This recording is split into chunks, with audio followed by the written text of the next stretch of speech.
Is this Memorex? Perfect. We are on YouTube then. I'm showing my age there. Um, y'all remember those great ads that Ella Fitzgerald was on about Memorex tape? And boy, Shattering glass. there's a whole generation now that doesn't even know what a cassette was, you know. But anyway, thank y'all. Welcome to our meeting. I appreciate you all being here, being a part of this. I'm going to ask for a moment of silence and ask that you reflect on the life of Hannah Carpenter, who was tragically killed in our city last weekend in a terrible accident. I spoke with her mother this morning, and just the worst thing I can think of is losing a child. I've got 5 children myself, and it was so senseless and tragic. Anyway, if you'll join me in a moment of silence, thinking, remembering Hannah and thinking of her family, please.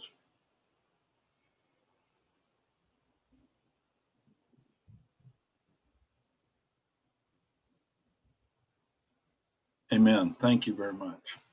So we've got quite a few things to go through this morning, and Mark Wilbert's going to start out and give us a report on our Peninsula Flood Risk Management Study.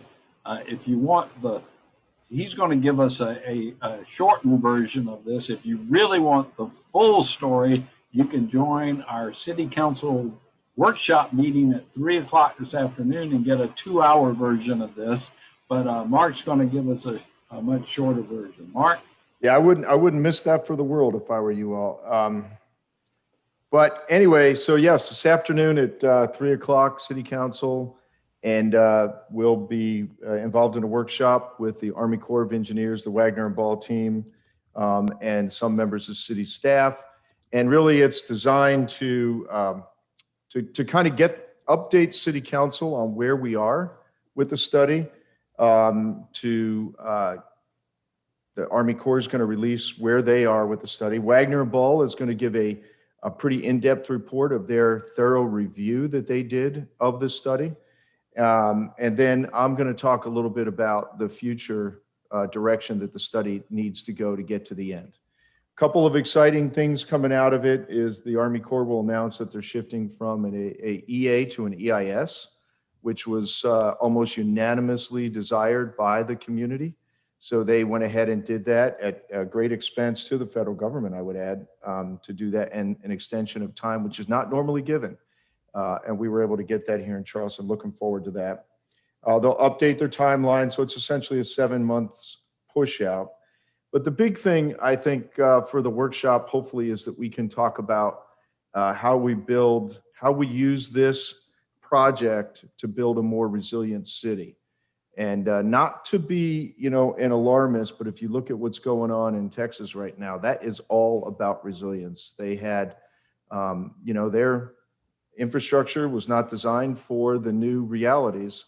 And really, that's what building resilience in 2021 is about, is facing the new realities.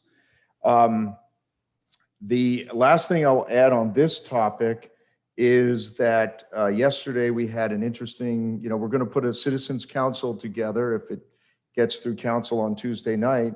But yesterday we had a really great session with a bunch of students over at the Clemson Masters of Urban Design Studio, who we had about 8 really good citizens. We had 2 council members. We had a couple of business leaders. And the students are working on this for the entire year. So if any of you are interested, let me know. I'll try to get you in on it. And Council Member Jackson was there, and I think she had a pretty good time listening to what the students are working on.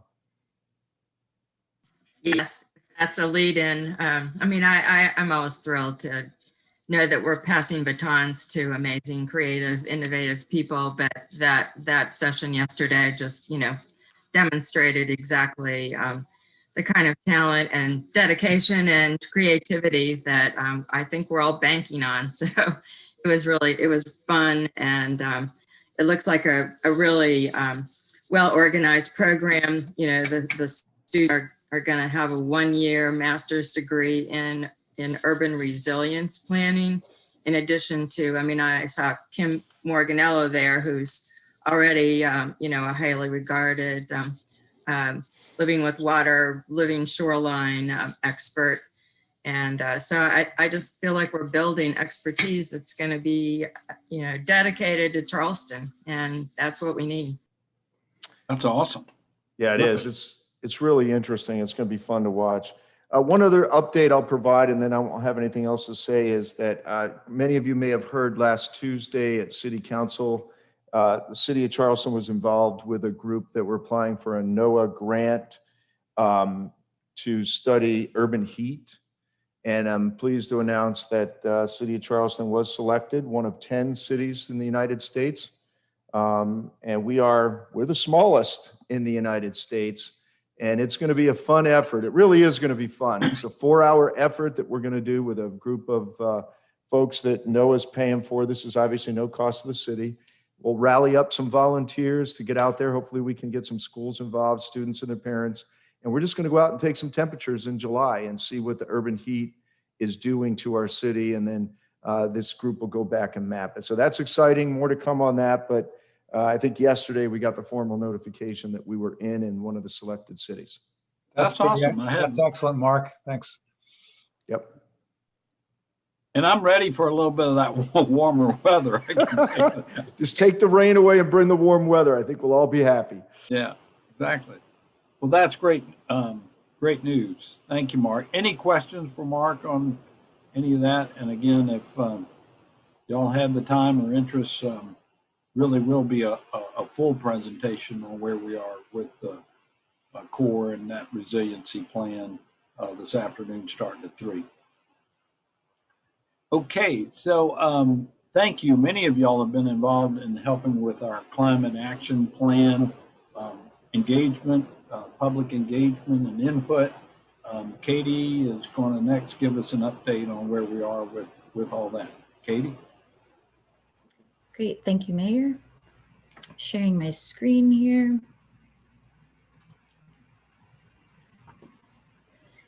So as you know, we started updating our climate action plan in the fall. We began the process with a lot of community engagement going through this because as Christine and I have mentioned many times, there's only so much that the Sustainability Office can do. We really need the whole community on board to really be part of creating this plan and be part of crafting the actions that are in the plan. So the community is also inspired to take action and actually implement that plan. So just as a reminder, we completed the first phase of the climate action planning process over the summer, our greenhouse gas inventory, and we are working on establishing our emissions reduction target and developing the plan right now. We have 8 committees involved in this, so lots of opportunity for public input. This is, of course, one of them. And this committee, of course, makes recommendations to City Council. We also have a climate action task force that's really overseeing the overall progress of the plan and especially the goals and working on the assessment criteria, things like that. Making sure there's a strong equity presence is really important to that task force. And then there are 5 subcommittees that are really diving into specific subject matter areas. And you can see throughout this process, there's been public input throughout all of them. So really quickly, I just wanted to update you. So our subcommittees have been meeting a lot. Some of you are part of them, really appreciate your time. I see that we have a lot of folks on the, also on the call from the public that are participating too. So thank you so much for being here. So right now we are in the, we've had over 23 meetings since we started. These committees are meeting generally pretty much every Tuesday, Wednesday, and Thursday, right, Stuart? For about 90 minutes, we've had meetings for the last 2 months or so. So, or the last 3 months, I guess. So basically where we're at with these committees is we have created the long list of ideas, and we are now starting to go back and whittle that list down by using the assessment criteria that the task force created at our last meeting. So now we need to go back, see which actions are most impactful, which ones, bring equity to the forefront, things like that, and then consider cost, consider feasibility, and then actually start whittling that list down to things that we think we can prioritize and do in the next 5 years. So 5 years is our magic number for this plan. So that's where we're at with the subcommittees. Here's just a quick review of our estimated timeline. So of course, today we're reviewing some of the draft action items with this committee. You all have a list of the full list of action items. So if you have any feedback on that full list, feel free to share that with me, or we can talk about anything at this meeting today too. Shortly, we'll talk specifically just about the policy items. I thought that would be a good topic for this group to discuss. And then the goal is to get this short list of action items once they're fully assessed to the committee by early March, and then take that short list and actually go back out to our community and do a third round of community engagement. So as you know, there's lots of community engagement being part of these subcommittees, and we did surveys and public meetings in the fall, and we're going to actually do another round of those shortly once we have the short list from all the work in the subcommittees.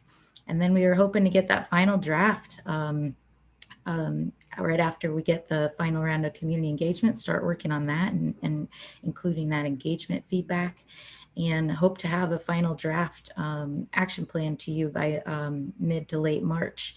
And then hopefully we can have another discussion at our next meeting, which is April 8th, about some of the final initiatives in the plan. So that is a tentative timeline that is, of course, up for discussion. And if there are any questions about what's happening in that, I'm happy to facilitate that before we jump into some of the policy items for discussion. I think we're good. Let's keep going. All right, thank you, Mayor. So as I mentioned, there are, since the item list is so long right now, I thought we'd prioritize it to just look at the policies today. But again, if there's any other items you'd like to bring up today for group discussion, please feel free to do that. So I wanted to go through each subcommittee, just a couple of the policy items that are really tops, that are really prime for this group to discuss. So I'll go through each subcommittee separately, and then we can open it up for discussion for this committee, and I'll put the refresher list in the chat so folks remember some of the items to talk about. But basically we're looking for, of this list, what do you think, we should be prioritizing in the near future? What are some things maybe we wait a couple years, but should still be part of the climate action plan? And what are some things that maybe don't make sense for us right now and are not in the right direction that we should really be refocusing on? Also, if there's something missing, please feel free to bring that up. So the transportation group had the most policy items right now that they're considering. So this first one we'll actually talk about in a little more detail towards the end of the meeting, but it's this idea that some of the smaller two-stroke engines in a lot of lawn equipment, such as gas-powered leaf blowers, lawnmowers, things like that, chainsaws. These engines can be really inefficient, produce a lot of emissions, all kinds of air pollution challenges. So this is one of the strategies, is to really embrace our electric alternatives. The second and third one here are similar. This is also embracing, the electric technology, and embracing electric cars. So this first one is about new single family homes, and considering a requirement to install that 240 volt plug, which is really a dryer type plug, in the garages of new homes. So this theoretically could accommodate a future level 2 electric vehicle charger, and that would be a really easy retrofit for a homeowner to just install a charger. If you have the home already designed and built, to go back and add that plug is much more cost intensive and a longer process than just including it from the beginning. So this is one recommendation. Now for commercial, we could take it beyond just requiring the plug and the conduit. We could actually require some level 2 charging stations, especially in multifamily. This would allow folks who are living, in condos and apartments, the ability to charge EVs, which right now is really cumbersome just due to HOA policies. So those two are about embracing electric vehicles. And then we have one here about our bicycle and pedestrian activity. To increase that, we really need to increase infrastructure for the bicycles, and part of that has to do with parking. So this could be something we consider in our zoning code, is strengthening how much bicycle parking we require during new development. And then also in our zoning code, we have parking minimums, but we do not have parking maximums. And this idea of right sizing our parking codes, potentially adding maximums, and maybe exploring ways that if we, reduce requirements for parking, maybe we could add developers pay into a fund that could go towards alternative improvement projects. So these were the transportation ideas. Let me run through the buildings next, and then we can come back with any questions. So for one thing at a time, Katie. Sure, we can do that. Let's talk about transportation Okay. first before we go to another category. And I gotta admit, I don't have a lot of personal research I've put into where charging stations is going to go. Has anybody kind of followed this and sees the future? I saw, for example, I did see the other day, somebody sent me a picture of a Walmart charging station, for a fee. And of course, I've seen at Whole Foods and some other retail locations, it's almost like an incentive for their shopper that they have charging stations for free. But, when the electric cars become more ubiquitous, I'm curious what the future of refueling, recharging is really going to be like when they're, so common in the marketplace. Anybody got a vision of the future of where this is going? Mr. Mayor, this is Rick DeVoe. I was wondering how this relates to fueling stations, where we keep on having gas stations being built all over our area, and wondering if there's any thought about talking with that community about how they might sort of create some diversity in their fueling options for future transportation needs. Absolutely. No, I think it amazes me. I mean, my family used to be in the convenience store business, and I know the investment of what's coming on the market now with stores like Spinks and Parker's, that at the same time General Motors is saying in 2035 they're going to be out of the fossil fuel automotive business. I mean, where does this dynamic change? It hadn't happened yet, but help me see what's going to happen here. Anybody got any other insight? I think there is a lot of examples, Mayor, and bigger metropolitan areas that have been adding charging stations to gas stations, for a long time, relatively long time. So I'm sure we can find Next City is a great resource for studying all those innovations, that communities can tap into. So I'm sure we can find some really good models to follow. Stuart? Mayor, hey, this is Mark Messersmith with the Port. So to let y'all be aware, we have 4 charging stations at our new headquarters that are free and open to the public to use. And then about where the future is going on, and we've been in multiple discussions with different trucking companies about possibility of experimenting with electric drayage trucks in the region. It's just a matter of trying to get the right fit for it and figure out how to make it logistically work and logistically viable. So, but yeah, we're having those discussions with various companies on and off, and we've explored everything from electric to even hydrogen power. I was going to say something similar to what Carol said, but I think we as a city need to encourage all our gas stations to consider that. You're going to have all commercial and industrial organizations and companies who are going to have to put in charging stations at their place, because you're going to have people coming there. And if you want to work here, if they want them to work there, they're going to need to apply that. I think we need to look at our garages and update and maybe increase the number of charging stations in our garages. and really go ahead and, as a city, talk about the future is electric vehicles. And eventually, as we need to replace our fleets, police, etc., we need to then be able to buy electric vehicles and then provide the charging stations, not only for those vehicles, but that could also be open to the public. Appreciate that. Hey, this is Tammy. Mayor? Yeah.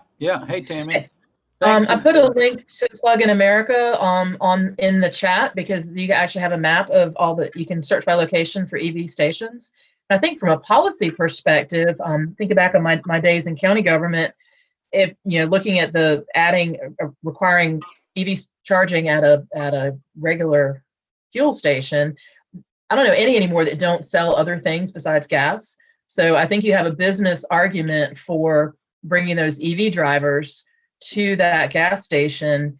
They wouldn't be stopping there otherwise to pick up their Red Bull or their, whatever else that they sell. So I think you can actually make a business case for making that requirement. They might drive right by that station otherwise without the EV charger. That's right. So while I'm charging up myself with the Red Bull, I can charge up my car at the same time. Carol, did you?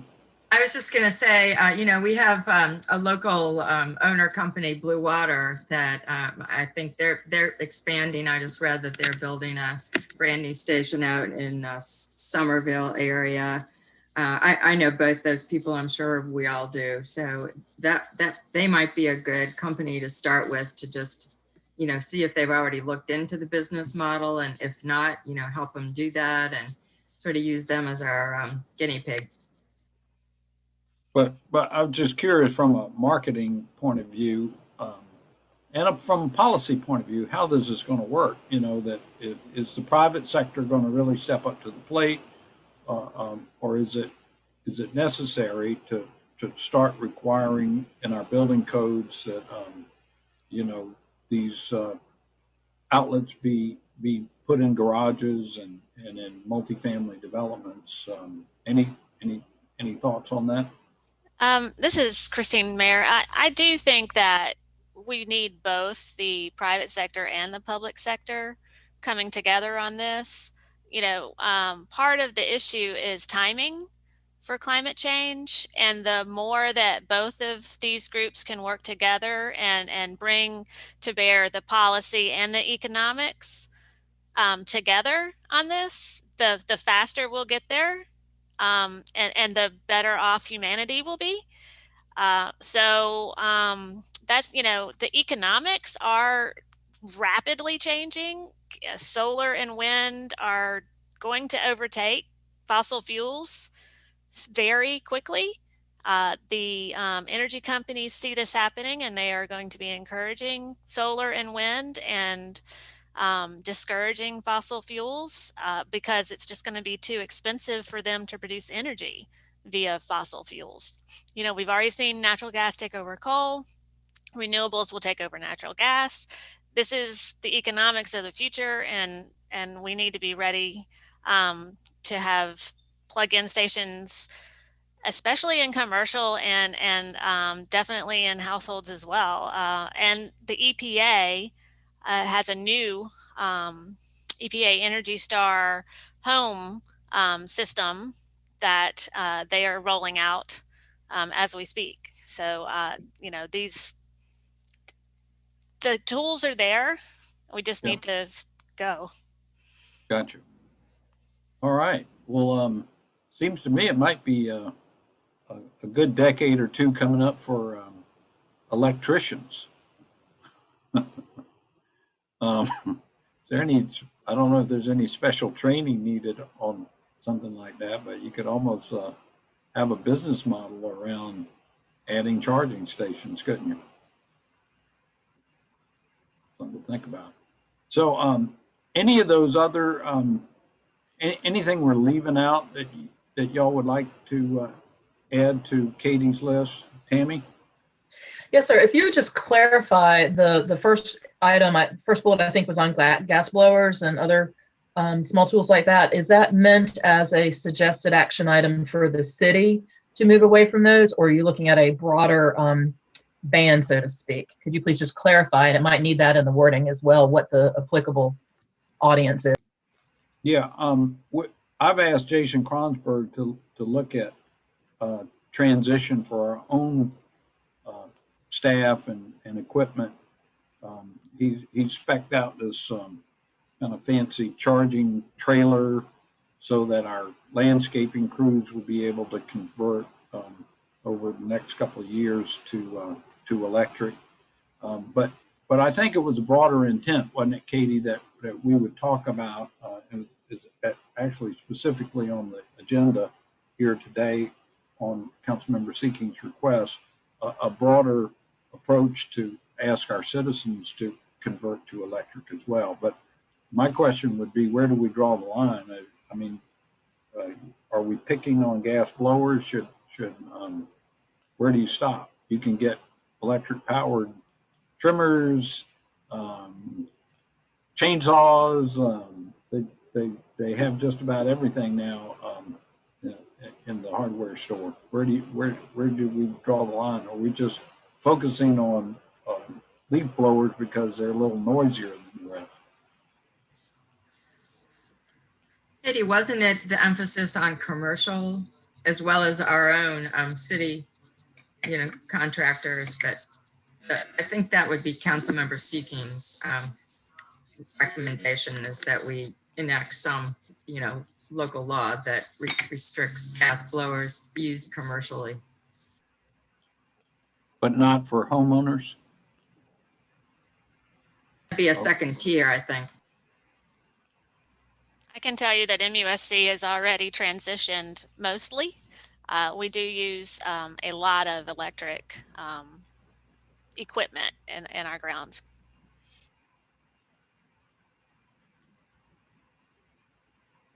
Yeah, no, Jason's team has started using a lot of electric too. They've had some great success with chainsaws, especially when they need to do work at night, in the hand saws. So like Mayor Checkenberg said, the Parks Department's been doing a lot with it, and I know they have high hopes to do a lot more as funding becomes more available.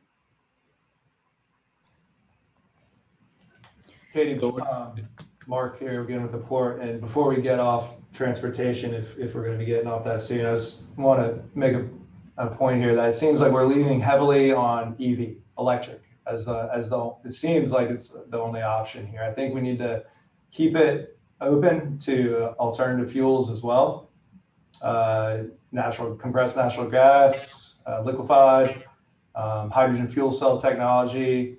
You got a lot of creative people in business that are looking at other ways of doing things too, like photovoltaic cells, like paint on their equipment that is capturing energy. I think there's a lot of creativity that can be quelled if you push entirely for EV as an option. I was on a presentation yesterday with EPA, and they are excited about ways like UPS is going, where they're looking at a whole fleet of numerous different technologies for powering their vehicles besides just diesel engines. So, I mean, this just seems to be heavy EV related, and we got to remember that those emissions are occurring somewhere. And in our state, it's mostly coal and natural gas and then some nuclear. That's correct. Thank you, Mark, for that reminder. And you're right. We kind of assuming electric's going to take over, but there are other technologies out there that are possible and folks are using. So, Katie, let's make sure our language is broad to cover other, potential technologies as well. All right. Anything else on transportation? All right, Katie, you want to take us to buildings next, or next category? Sure. Okay. So in buildings, again, there's a whole list of strategies, but these are just the policy ones that are coming out. So this first one isn't really city policy, but I thought I would mention it because it's important. And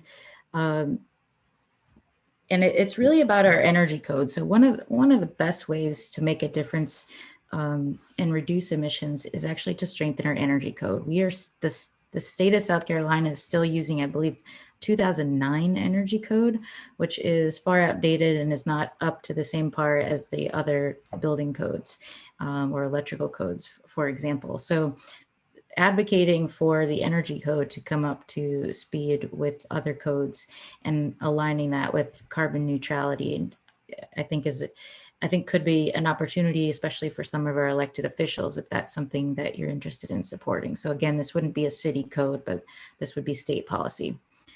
So that one really sets up this next one, though, because the next one, what we do have control locally is in our zoning code.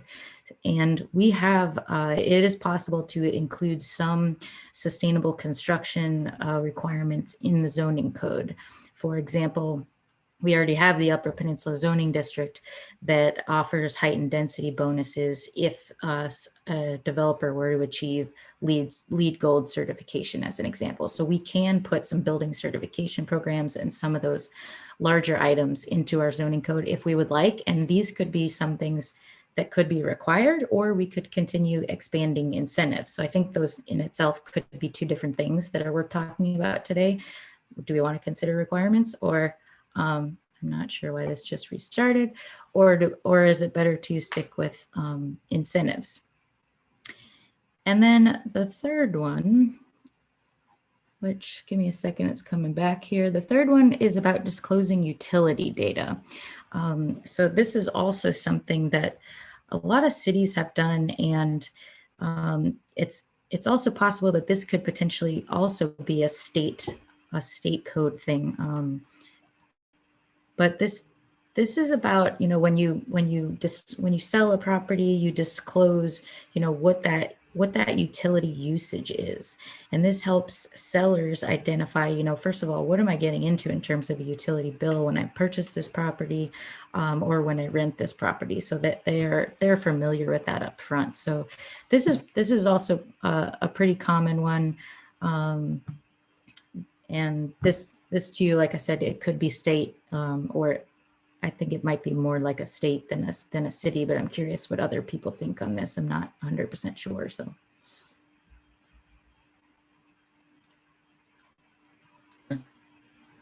Any comments or questions on these action items?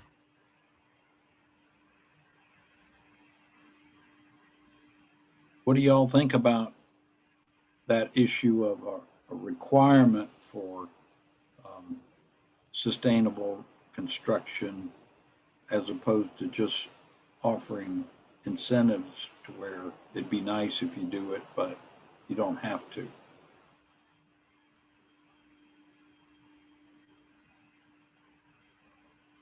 All right. Yes, I'm just asking, maybe you haven't done the research yet, but would a requirement be allowed under our state enabling legislation? Do you know? Similarly, we're not allowed to require housing affordability, any units to be built. It's all got to be an incentive-based program. So I've come to expect that if we don't already have the permission, then the state doesn't allow it. So I don't know if that's true or not. Interesting point. Certainly provisions in our building code that we can require, fire code, others. Have to ask that question. Scott? Mr. Mayor, thank you. I have a question about a number of these as we work through them, and you're asking the question about requirement versus incentives. Are we hoping to do any kind of cost analysis on any of these recommendations so that we can have a sense of what the cost might be to folks that we're asking to alter their behavior? I just don't know how far along we are on these recommendations. Are we recommending that these things be considered, and as a part of that consideration we look at cost, or is this something that we're not going to look at the cost implications before we make a recommendation? Just a kind of general thought. I want to make sure I understand what the context of these recommendations are. Costs will be considered in all of them. Now, as far as a detailed analysis and an exact number, that's not going to get to the. We just don't have the capacity to do that in this plan. Just as one person who's trying to manage this, but we do have the potential to say, like you mentioned, we could say, this is something we want to consider and look into more instead of just saying flat out, start requiring this. So we can, word these policies as either do this or look into this more and consider doing this maybe in 3 years. So that's something that we can adjust. Thank Katie. you for that, because I was worried about, for example, on changes to the green building standards, with which I'm familiar generally. Obviously, some wonderful things that are happening in that arena, but they sometimes, depending upon what you select, can increase cost. And with a concern about trying to not increase costs for affordable housing, I think before we would make any kind of blanket kinds of policy provisions, that we would actually know exactly what we were doing in that arena. Understood. Yes, Stuart? you're absolutely right. During our building committee conversations, we've had a couple of real experts on building construction, and they presented us with a very interesting percentage that if you take a look at a building for the life of a building, we're talking about a building that's going to be there for 40, 50 years, 15% of the cost is to build the building. 85% of the cost is over that period of time. So if we're adding some bucks to the construction to save our planet, and also to save the individuals who's building something money over long term, that needs to be considered as we have this conversation. We just can't continually look, as most people do, at upfront costs. We need to look at those costs over the period of life of that building. Good point. You required a higher level of insulation and you added 5% to the cost of the house, but then over 20 years, the homeowner is going to save 20% of the cost of the house. It's a good deal, right? Yeah. No, got it. Interesting. Right? But we do need to be sensitive about the affordability of housing projects. Said yesterday, we're in a crisis mode on that. Again, Mayor, I think the affordability is factored in over the long haul. If we're creating housing that's affordable today to a certain eligible income range of earners, and they can't afford to stay there because their utility, costs creep up, so I do think that Stuart is absolutely right. There's a lot of studies now. I think the Historic Building Arts College has a whole sort of minor curriculum in that on how to factor in the sustainable pricing of a home and the building materials that go into it. I've gone to a couple lectures there, and there's an institute in Canada where they're doing a lot of work on not only net neutral carbon building materials, but carbon negative materials, which I think is really exciting. Doug, not to pick on you, but as a builder, you got any advice for us here? I do think it is a balancing act between initiating certain policies and trying to maintain affordability. Thank you. And All right. this is Christine. I just have one more thing to say. And one argument that I heard from a builder was, in trying to sell new homes, there's this, you're trying to sell a home that's energy efficient, but you want to have like the fixtures and all these things that people want in their home. So it's almost like saying insulation versus granite countertops. And, that argument to me doesn't hold water. I know people want a granite countertop, but if they can't build in Charleston because it's too flooded because we didn't do anything to save the environment, this is a moot conversation. So, we need to do something. I'm curious, is it, especially for Doug, is it more affordable to build to higher energy code standards than it is to build to a building certification program? Because there's a lot of added costs when you have to meet a building certification code program. Is that accurate? Right. The costs of the program don't help make, they're just additional costs. They don't make the house more, provide better Right. insulation or so. I mean, you can build the same house without the program and not be spending that money, should you choose to do so. One of the other things I would just say, one of the challenges builders face is when they do build to a higher standard, a lot of times they're not getting appraisals that recognize that fact. And so if you are building and trying to market a product and not getting credit for building beyond the standard, then you're up against folks who have built to a lesser standard, but your houses are priced at the same level, while your costs obviously are higher. Well, that's interesting. It also relates to one of the items on the list about having basically a disclosure about the energy efficiency of a property when you sell it. Of course, I dealt mostly with commercial real estate when I had my license, but familiar with the residential side as well. And it's really at the state level that requirements are made on the real estate industry about disclosures and such.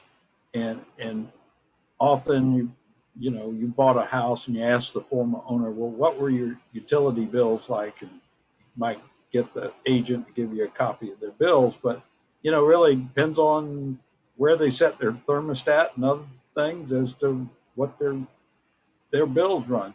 So is there any sense to having an energy audit, kind of like Dominion does, Tammy, as at least a recommendation when people go to put their home on the market and make that part of the marketability and even the appraisal of homes as to how energy efficient they are? Y'all do those for free? We do. Yeah. It'd be curious, if you start working within the appraisal industry or something like that. To Doug's point, how do you work that into just the commentary about the asset itself, the energy status? Interesting. Up for you. But Mr. Mayor, it's the bills. This is Rick DeVoe. I'm sorry, it's the bills, but just in a recent, because I've just had recent experience in buying some property. It's also the condition of the equipment that exists at that place if it's not new construction. So if you got a 15-year-old HVAC system, the efficiency of that and the bills associated with that are going to be a lot different. So one can maybe deduce from some of the inspector work some level of knowledge of energy use in a facility, and but I think of disclosure of of the history of the costs of energy at a particular structure seems like an interesting proposition if that is something that's doable, I guess. How are you going to enforce that kind of a regulation? And is Like it I said, by I think state law on real estate transactions?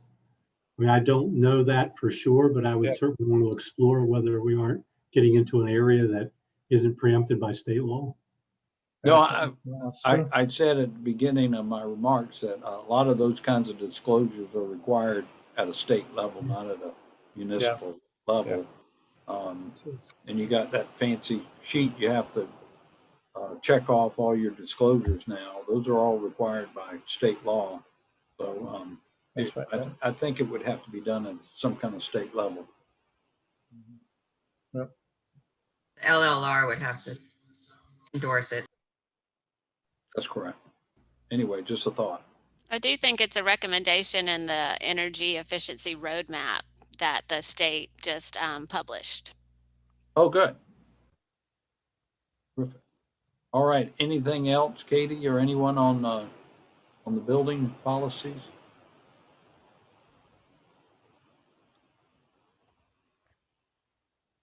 All right, so just in the interest of time, maybe I'll just take these last two together because they are shorter. So we have waste. So this first one was actually part of the original green plan. And it's I'll be honest, it's not super popular in our waste group, but it has come up. And it's about requiring recycling for larger commercial establishments and especially for restaurants and events, and potentially phasing this in for businesses and residential.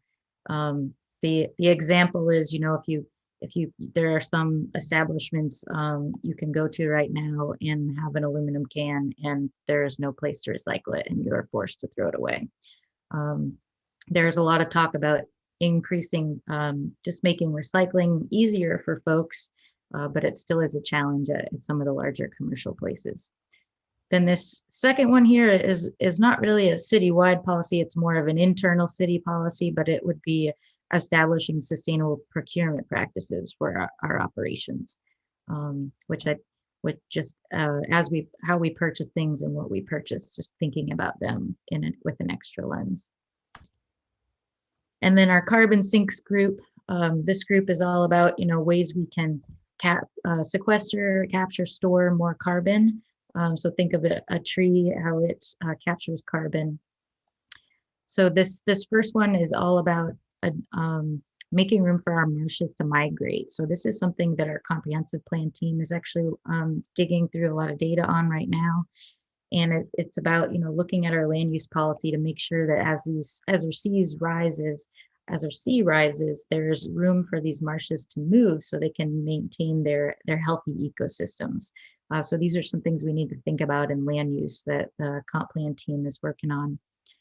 And then the second one here, we have honestly been talking about this one for years. It's about strengthening our tree protection regulations in our zoning code.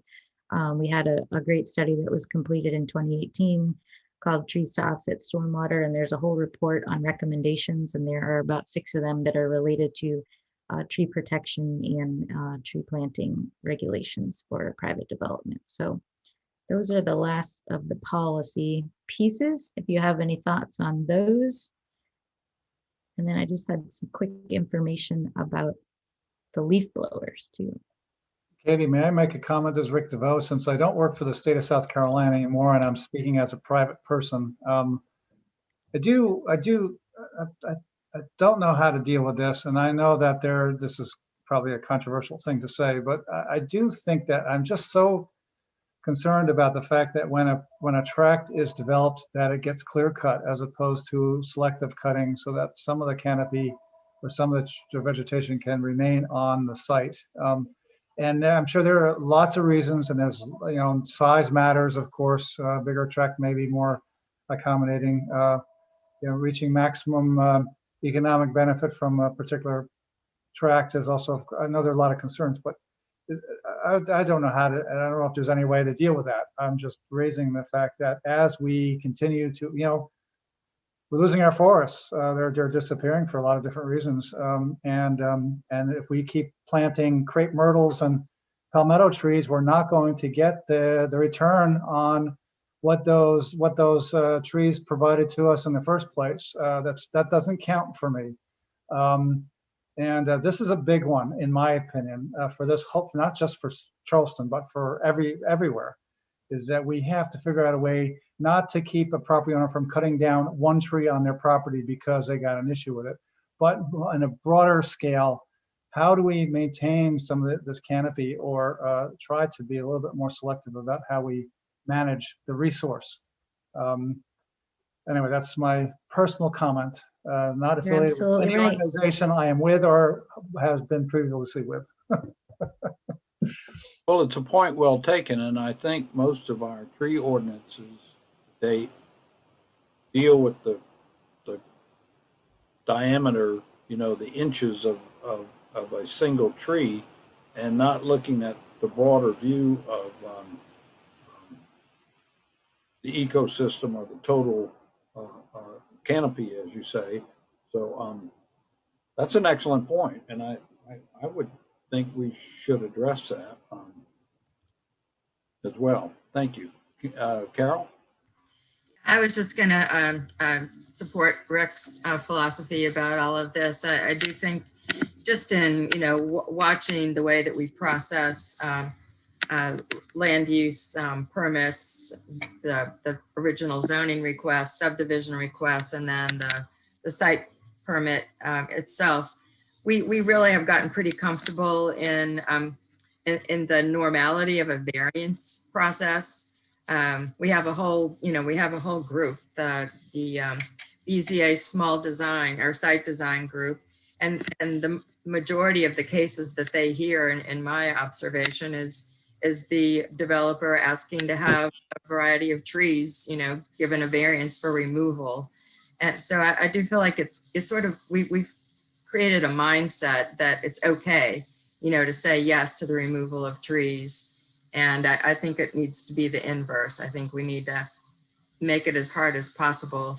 I understand that, it minimizes potential density that's buildable on a particular site. But again, if we're talking about, the long haul, we need to be penny wise and not worry about the consequences up front. We really have to take advantage of our sustainability goals. I think there's ways to do both, Carol. And density is one of the ways where you address it. I think you have to come at it from you have to come at it from a comprehensive perspective of making sure you are providing housing for all of your citizens in an affordable way. And there are design ways to go about doing that, for sure. Catherine?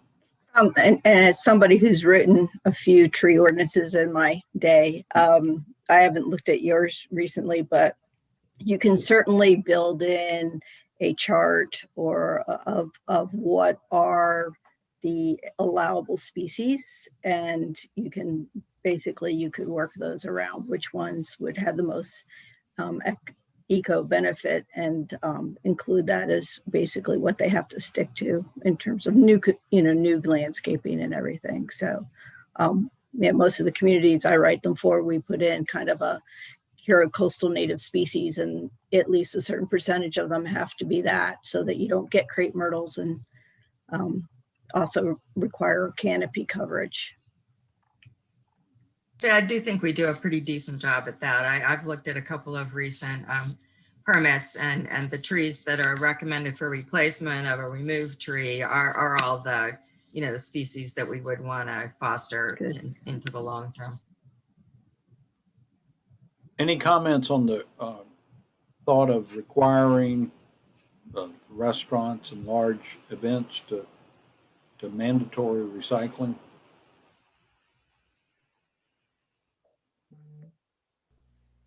Okay, no objection.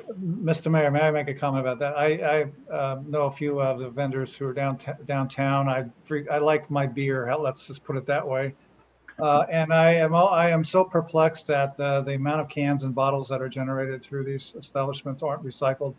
And I talked to the owners of that one establishment that I know really well, and they said that, well, there's no providers for recycling services, commercial providers that are willing to come pick up my cans and bottles. And now that was a few years ago. I will admit that may be different now, but I think it works both ways. I mean, if we want these businesses to do that, then maybe we need to have a conversation.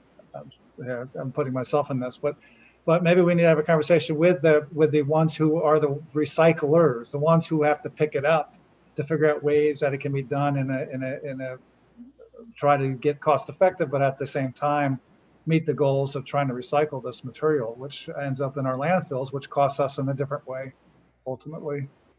So just a little anecdote there for consideration. Absolutely. Didn't we increase the frequency of recycling pickup in the business district, Katie? I'm not sure I believe the county does pick up.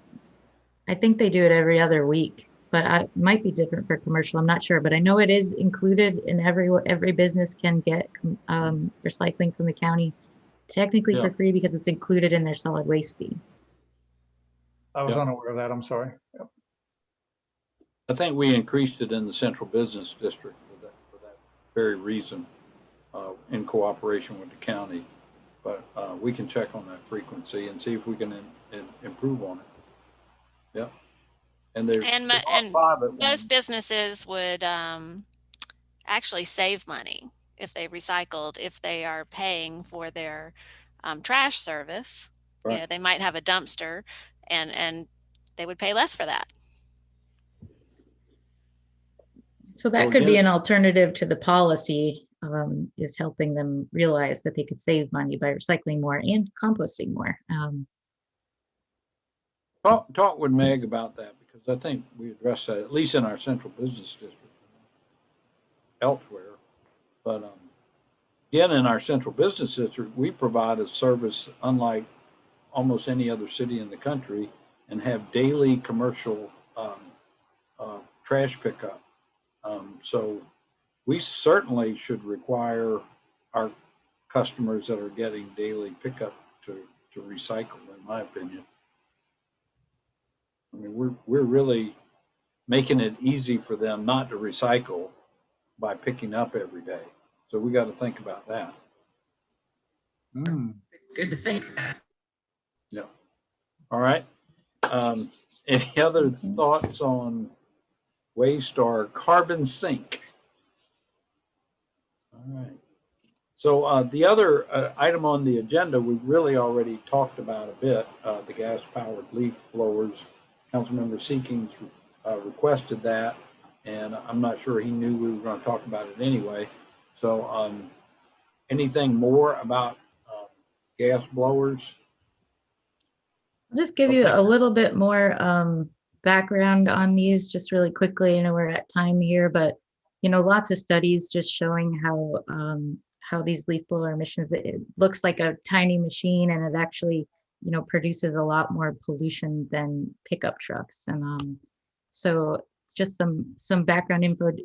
These engines were designed to be, you know, low cost and lightweight, and they weren't designed with efficiency in mind. So a lot of them, you consider really these two-stroke engines to be outdated technology. There is different technology now that's available.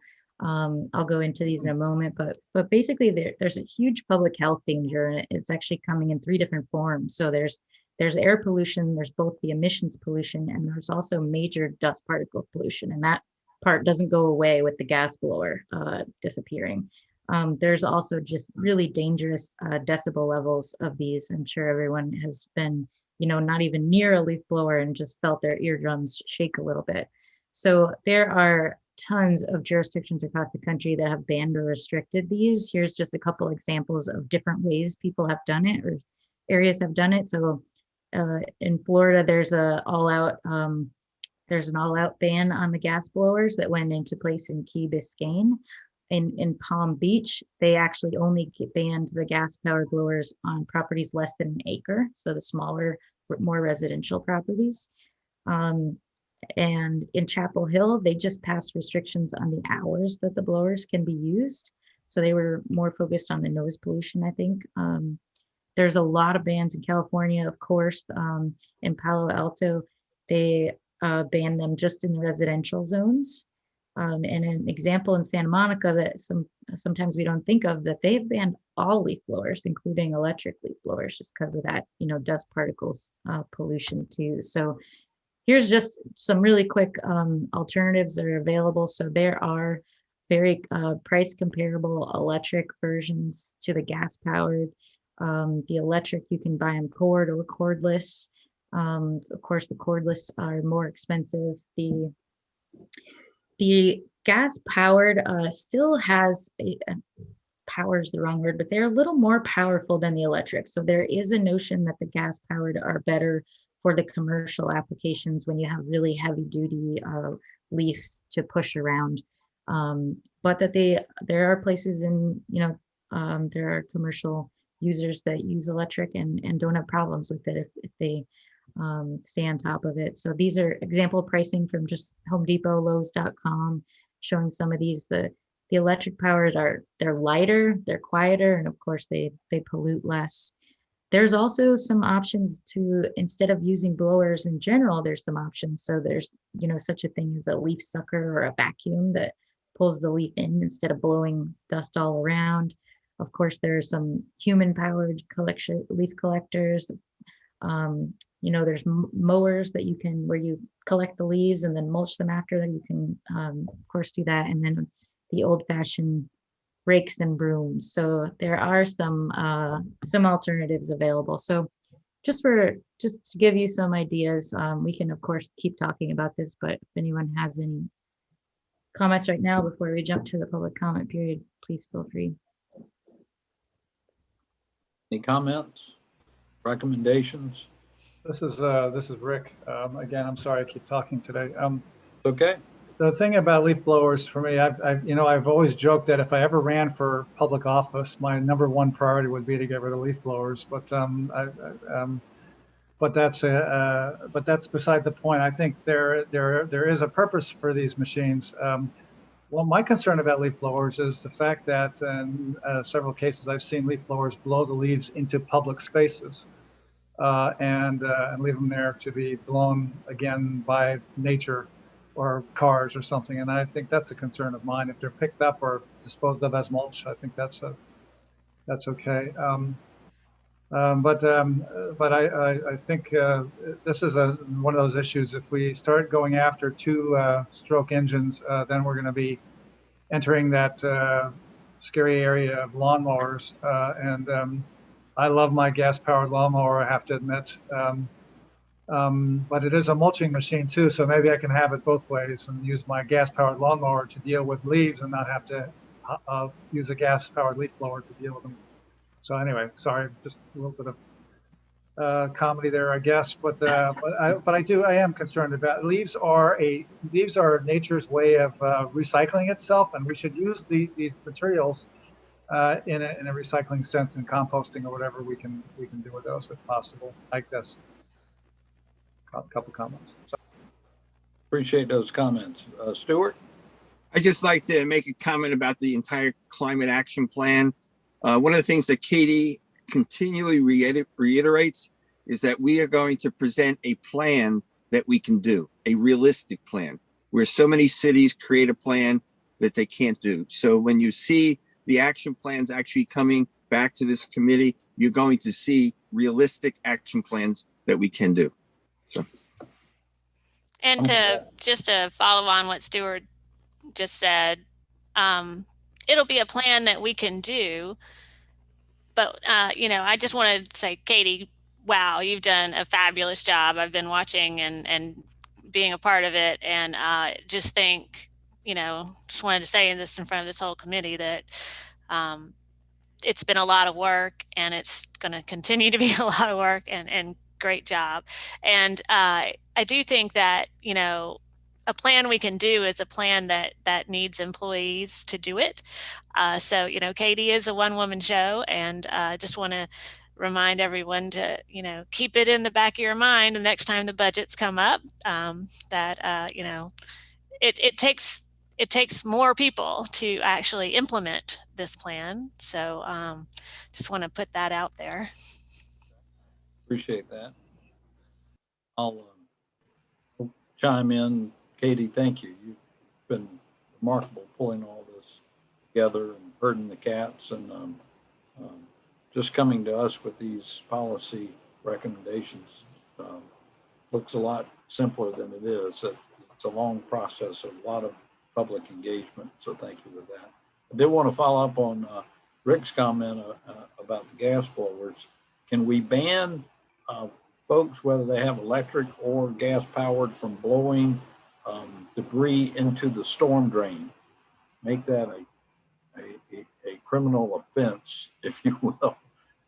We need to keep our storm drains clean, and nothing irritates me more than seeing somebody out and they're blowing the pile of leaves down into the storm drain, which compounds our cleaning issues there. So anyway, that's just my. I think that's the reason some places have banned all blowers. Is that also. right?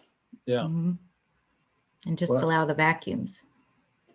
So overall, are y'all, of course, this will be part of the climate action plan, but I think maybe Councilmember Seeking's thought was to come back with a recommendation to go ahead and formulate some action to City Council regarding the blowers.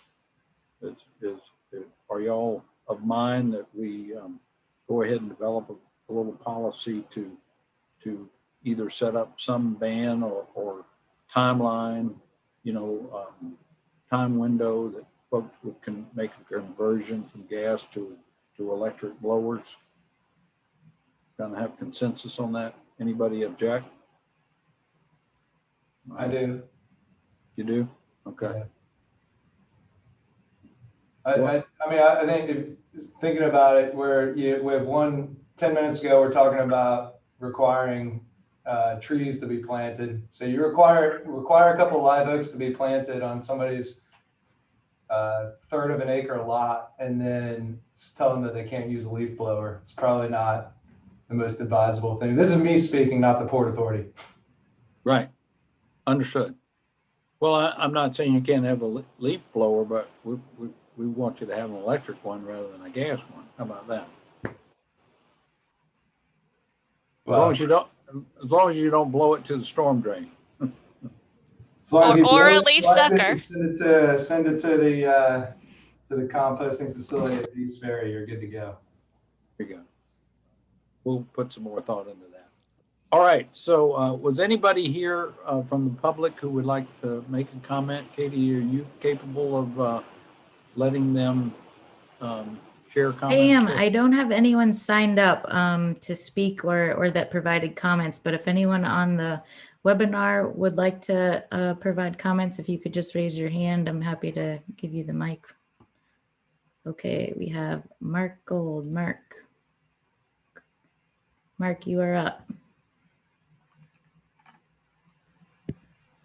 I'm unmuted. Can I be heard? Now we can hear you. Yes. Thank you, Mayor. Back before COVID hit and we were no longer meeting in person. Please speak a little closer to the microphone. We're having a little trouble hearing you.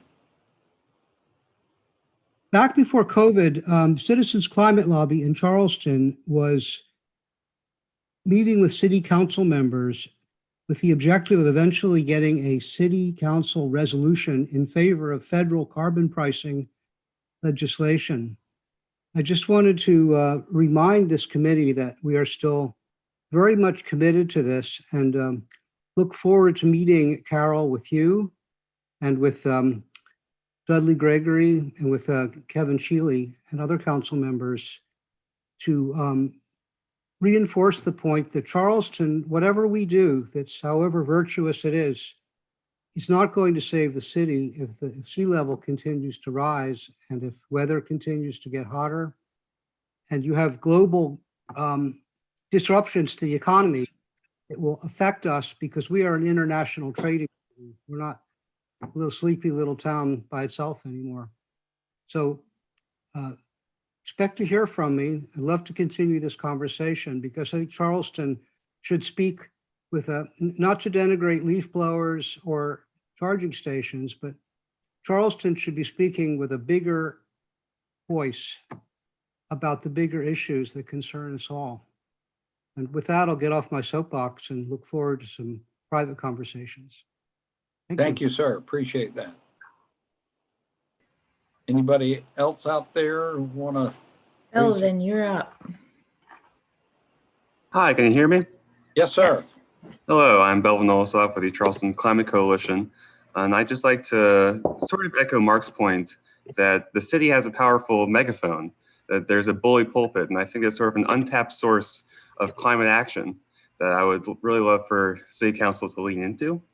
There are some state level actions that would be very helpful to complement, in some cases bolster, the climate action plan work we're doing here, such as recommending that we transition our energy systems. There's a plan called the People's Energy Plan. I don't know if y'all are familiar, but it includes racial equity principles as well as a commitment to transition our energy systems from coal and gas to renewables. And I think we could really get some great coverage, some press coverage, if we strategically time these resolutions, maybe in the month of Earth Day. And I think that'd be a helpful addition to our climate action plan work. Great. Thank you, Belvin. Anybody else? All right. Would any of the committee members like to add any comments or bring anything to our attention before we adjourn? Anything else for the good of the order? Hearing none, thank you all for being a part of it. We'll continue this important work with developing our climate action plan, and we'll see you for I think a final draft of it or initial draft of it on April the 8th, right, Katie? Yes, that's my goal. Terrific. All right. God bless y'all. Thank you very Thank much. you. Good meeting. Thank you, everyone, for your feedback.